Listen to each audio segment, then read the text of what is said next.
No, ayan. Sir McCoy, ayan. Congratulations ladies, ang gagaling nyo. Ang gagaling ng quality ng first batch of candidates ng Pearl of the Orient, Philippines. Sir McCoy, question lang. What are the activities in store for these ladies for this full week prior to the coronation night? Hello, ayun, good afternoon po. Activities na? Yeah. So, tomorrow we are going to Rizal. We are going to have a tour in Rizal, starting with a courtesy call sa Mayor ng Tanay Rizal, and then we're going to directly go to Daranac Falls for their swimsuit photo shoot. And then we're going to also in Tanay Rizal, the Sikaran Martial Arts. Ito yung kanilang local form ng martial arts na originated sa Rizal province. And then we're going to Cardona, Rizal, another municipality wherein my business and JM's business started. Doon ang aming office. We are going to have an activity rin doon sa Cardona. Anong tawag natin doon sa Kawayan? Kaluskus Kawayan. Yung pinagagawa ng kanilang mga materials for their festival. And then we have TV guestings sa third day. Meron silang TV guesting. And then we have sponsor visits sa aming mga some presenters. And then we have our closed door preliminary competition on the 26th. And also, nandun na rin yung kanilang cultural presentation. Cultural presentation, by the way, is the way for these candidates to present the local products or local, everything that they want to present dun sa closed door preliminary, whether it's a food or a textile or anything that they want to tell a story regarding the history and ano yung importance dun sa kanilang culture. And then, ano pa ba? Nakalimutan ko pa ako. We have a charity event as well sa Baras Rizal. It's a Brigada Eskwela sa isang school doon wherein the girls will be participating sa cleanup, painting, and also giving away office supplies or school supplies to the school as well as the mga estudyante. And finally, yung 27, that will be our coronation night. It will be held sa Tanghalang Pasigueño sa Pasig City. And hopefully you guys can go and watch and support the girls. Most of these candidates are winners of their local competition. And nakikita naman namin sa quality ngayon based on their Q&A at saka yung pag-present nila sa kanilang sarili. How happy are you that during your inaugural year, ang gaganda at quality ng candidates ng Pearl of the Orient? Ayun, yun yung kanina ko sinishare kanina sa orientation na initially, other people from my group, hindi naman sa negative, pero sinasabi lang, sir, paunti yung candidates natin. We started with 23, tapos naging 20, naging 18. Sabi ko, you know what, gusto ko sana mag-focus yung sa number di ba? Pero as they say, it's just a number. So whether they're just 10, 14, or whatever, mahalaga sa akin, aside from what you said na about the quality and how these girls actually, speak, it's not all about the number, it's about pushing for the event. A lot of times, merong mga nagsasabi sa akin, or mismo ako sa sarili ko na, i-cancel ko na lang kaya kasi malaki yung gastos, and we don't have, to be honest, guys, we don't have sponsor. Actually, the sponsors that you are seeing, there are product sponsors. They help us with, let's say, Direct June provided bouquet for the finals. Some other people provided products, but money-wise, it's just me and JM.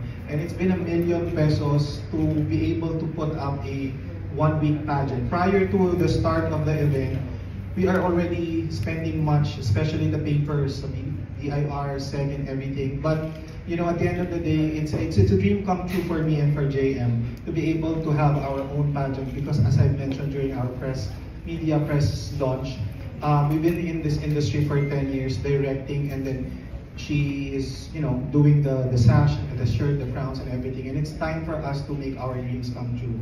And even though masakit siya sa bulsa, we really push for it because we really want to make this not just a one-time event, but an event that we can carry as much as possible. We can do it every year. So I'm happy that these 14 girls will be part of our, realization of our dreams. And no matter what happens, girls, sabi ko nga kanina, may mananalo, may mga hindi. But you 14 girls will be part of our history, and for that I will be forever grateful sa inyong lahat, and also your family, your friends, your supporters, your makeup artists, your handlers, your local directors, kasi it will not be possible to mount this first pageant without the support of your team. So kudos to them as well. Ayan. Ilan na yung ano natin, international pageants natin aside from ano pa lang yung main title niyo for international? So far we have 3 pa rin, pero as I mentioned also dun sa may orientation, yes, and we're still working on adding another titles or another international title, so other girls like the 2 princesses, the runners up, will be able to get the chance to compete as well sa international pageant. We want to get, of course, big franchises, di ba? Kasi yun ang dreams namin. Pero for first year o sa mga susunod na taon, importante sa amin na siguro kahit hindi ganun kabongga, basta it's a legit pageant, it's an international pageant, you know, these girls will be able to experience going international and competing together with other candidates from around the world. So far we have Miss Cosmopolitan World, which is based in Kuala Lumpur, Malaysia, which will happen early January or February next year. And then we have Miss Glamour Look International, which is based here in Manila. It will happen, by the way, sa October, if I'm not November. mistaken. November, oh. November. So mag-ready na kayo. And then we have Miss Tourism Globe, which will also happen in Albay, in Bicol region. Prices. Kuya Edmond, prices. Okay, what are the prices in store for the winner? So 1 million, kasi worth of prizes. And then, yung pageant na yun, hindi natin siya kinaya, no? Million talaga siya. Now we have, kanina i-explain ko na yan, and sabi ko nga, dun sa social media page kasi namin, we always share everything, small and big. Kahit na yung isang nagbibigay lang ng, let's say, bag, like an ethnic bag or native bag coming from Mindanao. It's a tinalak made handbag na gusto niya ibigay sa 5 winners. Kahit yung pinopost namin, little or small para sa iba, it's still, you know, something that these girls can treasure. Aside from that, we have 100,000 pesos cash for the winner. And then sponsor prizes like products and services, and we also have 500,000 worth of life and accident insurance coverage and travel insurance from Options Philippines, and ano pa ba? Dental services worth 200,000. So importante rin sa mga girls yun, di ba? To have a very beautiful smile, napaka-importante yun. So I would like to thank all our sponsors for sharing, kasi without the other sponsor prizes, it will have to be just the crown and 100,000 pesos. So nagpaganda palalo ng prize package, yung kahit non-cash siya, it will be a big help for the girls, especially for their smile, for their skin, for their beauty products, kasi mahalaga yun sa mga beauty queens. So thank you so much to our sponsors. But the most important is the prestige of the title. Siyempre po, opo. Yun nga po yung kanina ko rin sinabi sa orientation. Sana pala next time nasa orientation na yung press, no? Parang hindi na sila nagtanong. No, what I love about what I said a while ago, sabi ko nga dito, wala pang kinukoronahang Miss Pearl of the Orient Philippines, pero the winner is already booked for a judging, since we're also going to work for Binibining Baler this next month. So binuko na agad siya for a judging stint together with you know, other invited guests. So meron agad siyang trabaho. And then we also have a charity event sa Kalinga sa August din as well. So kasama rin yung winner namin. So it's not just, sabi ko nga, not just about the prestige. Actually, I don't want to claim, sabi ko nga ng media launch, I don't want to claim this as the most prestigious, because we are not. But we just want to be known as a pageant, a very simple pageant who is fair, and we're just going to give these girls, you know, a right exposure so they can also use it for their next pageant and for their future endeavors. I don't want to sound like bakit kailangan sumali sila sa pageant? Let's just face it, I'm pretty sure these girls will join bigger pageants in the future, and we are here to support them all the way. So, kung mag-Miss Universe man sila, mag-Miss World man sila, we are going to be supporting these girls. Pero for now, they are going to be Miss Pearl of the Orient. Direct McCoy, for the last question, why should pageant community support you? Why should the pageant community Parang support you? UAE na pageant. Yes. Why the pageant community will support me? Yeah, why should they support you? Why pageant fans should also Yeah. give interest? Yes. Pearl. Okay, well, two things. The first one is, I guess, my track record. I started... No, the first one is my track record. I started with Missosology just like you guys, standing there. Alam ni Ferdy yan, alam niya ng team Missosology with Pawi and everyone. I was able to travel the world because of Missosology. And I think that expertise, sorry for, modesty aside, that expertise when it comes to pageantry and my exposure, nakatulong yun ng malaking bagay sa akin to be able to understand people sa likod, like the media folks. And at the same time, nag-translate yon into becoming a pageant trainer when I trained, Mutia Datul, Neil Perez, and other international beauty queens. And eventually becoming a pageant director. I think that's the first thing.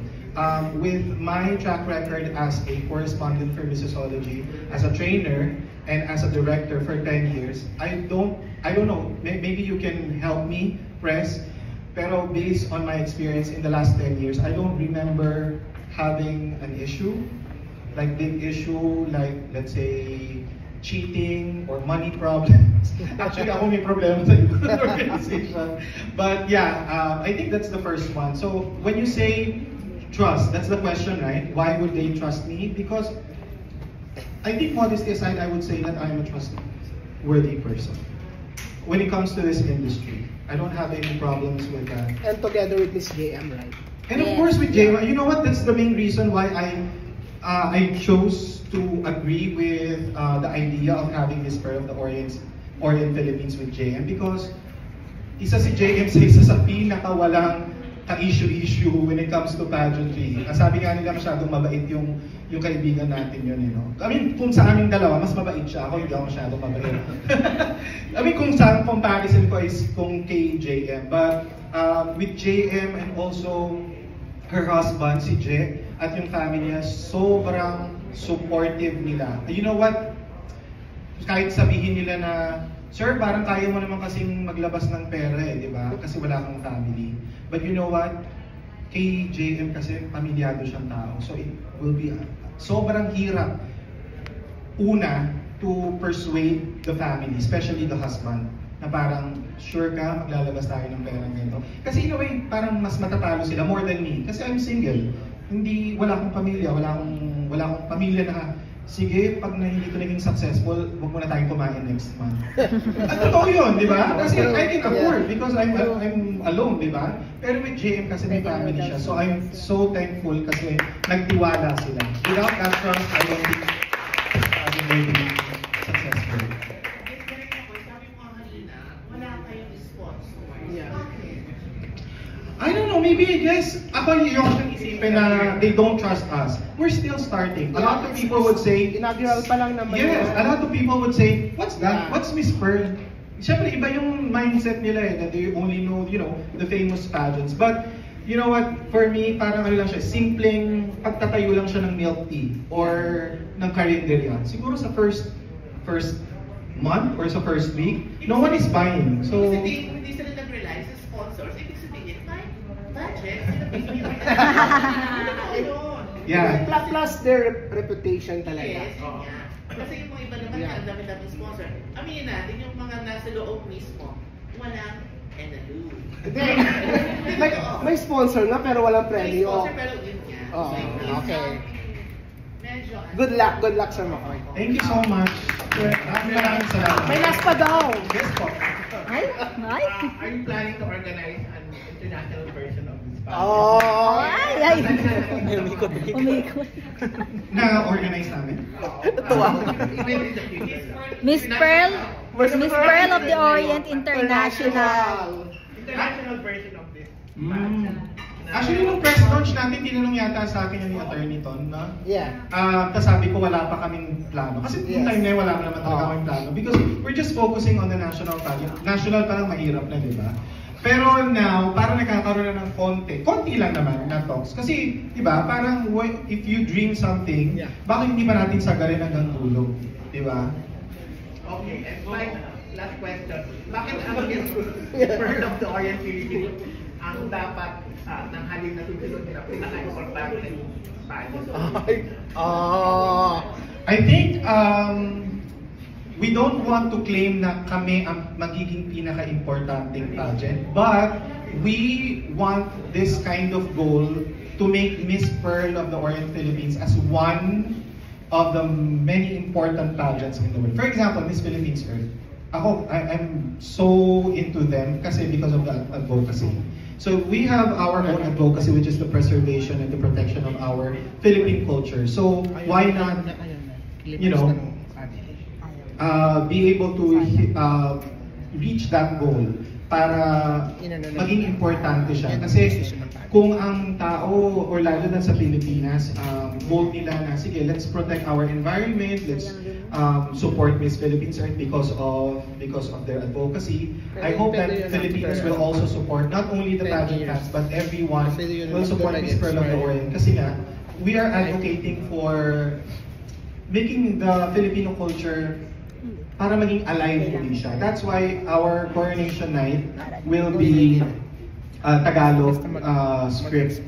Actually, gawa na yung script namin. Maaga pa lang pina-check ko na siya sa host ko kasi nga medyo Tagalog siya. I would say 90% of the script sa coronation night will be Tagalog. So, baka first time na hindi mag-i-English yung host natin, si Mr. Kit Cortez. So, also these girls will be able to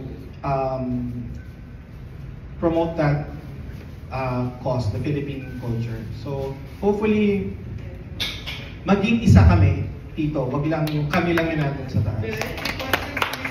Yes, Miss Joy. Ilang hours daw ako show. Kailangan namin ng mabilis. Yun nga sana gusto kong ibalik na sagot Sa mga na-direct ba ng Gold yan, meron ba kami dyang lumagpas na mga 3 hours? Meron naman. Ano yun? Tarlac. Tarlac? Oo. Which one? Yung Ginoo o yung Binibini? Binibini yata. 3 hours plus tayo.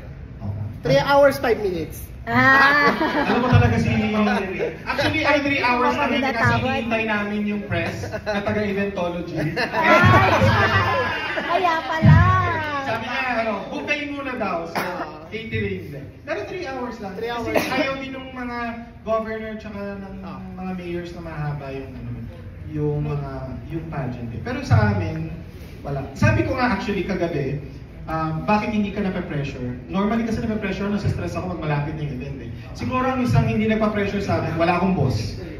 Kasi aminin natin, kapag nagdidire kami, ang iniisip namin magugustuhan ba ito ni Gov, ni Mayor, parang sila kasi yung may budget eh. Pero for the first time, walang pressure, or konti lang yung pressure because no one is actually asking na parang follow-up ng follow-up, gusto ko ganito. Walang ganun eh. Kasi we own the budget, so wala naman. Naka-focus kayo sa culture, di ba? So, sa finals, ano yung makikita ng mga audience?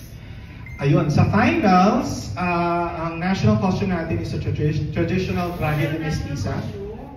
Yes, traje de mestiza. So, we're going to veer away from the festival, the fabulous, big, feathery, colorful costumes. Iwan na lang natin sa mga festival pageants. But for us, it's a traje de mestiza. For the swimwear, maraming salamat sa aming sponsor na designer from Visayas. Nag-create siya ng isang swimwear na customized for the girls na may mga print ng pearls. Tapos they are going to wear a salakot sa swimwear competition. And then for the evening gown competition, malinis lang na white terno. Tapos sa Q&A, it will be English and Tagalog kasi nga the girls, not all the girls can regularly, speak the Filipino language. They have their own dialect. So at least we have option for them to speak and to answer the question in English. And then per segment, meron kaming mga video na ilalagay doon about the short history, like 45-second video about the history of Salakot, the history of the Filipino language, the history of Traje de Mestiza, and the Terno. Ang ganda yung photo sash, no? Oh, at saka itong pong ano natin, pakita ko na lang to kay Nino. Ito yung first na ginawa ni JM na made of, ano ulit? Katsa. Katsa. Oh. Yes, katsa na siya ngayon na ilang beses nakaputol sila ng karayo dahil makapal siya. Yeah. Tsaka maganda yung font. Yes. Yes. Meron din font experience. Katsa siya. Yes. Ano ba? So magiging available na siya soon. Ano ang English ng katsa? Ah? Ano ang English ng katsa? Yung mga lalagyan ng Ano ba English na Flour. katsa? Here in Miss Pearl, ayaw namin nag-English. So katsa na lang siya. Kasi na lang talaga. Sabi ko nga sa kanila, ang Miss Photogenic namin ay ang binibining may pinakamaganda sa larawan. Eh yung panggabing ano, damit. Evening gown? Ah. Eh di, ano sabi ko kanina? Hindi. Terno. Panligo, yung swimsuit. Kasuotang panglangoy. Panglangoy. Huwag yung sabihin magaling ako, ni-research, ginugal ko rin yan. Ayun. Sir, group picture na lang. Last message sa ating Message. mga audience. Ayun, message ko for everyone, in behalf of Miss Pearl of the Orient Philippines and Oriental Beauty Philippines Charities Incorporated and all the girls here, I would like to thank everyone for supporting Miss Pearl of the Orient. We are starting, we still have one more week to go, pero nagpapasalamat na ako sa lahat ng mga sumusuporta, sa lahat ng naka-follow sa ating page, sa ating IG, sa ating Facebook, for following the girls, for supporting the girls, and maraming salamat sa pagboto sa kanila. Keep on voting for them. Hindi ko sila pinagboboto para kumita kami. As you can see, hindi naman, I don't think kaya nilang ma-cover ang lahat. Pero as I mentioned, 50% of the proceeds ng ticket sales sa Coronation Night and the online voting will go to our charities. And I already mentioned that we have a charity ng Baras. Actually, nauna pa nga yung charity bago dumating yung pera. Parang ano yun, advance. Congratulations and good luck. Maraming salamat sa media and hopefully you will support the pageant on July 27 Coronation Night and see who is going to bring home the very first Miss Pearl of the Orient Philippines 2022. Maraming salamat. Group photo lang, sir.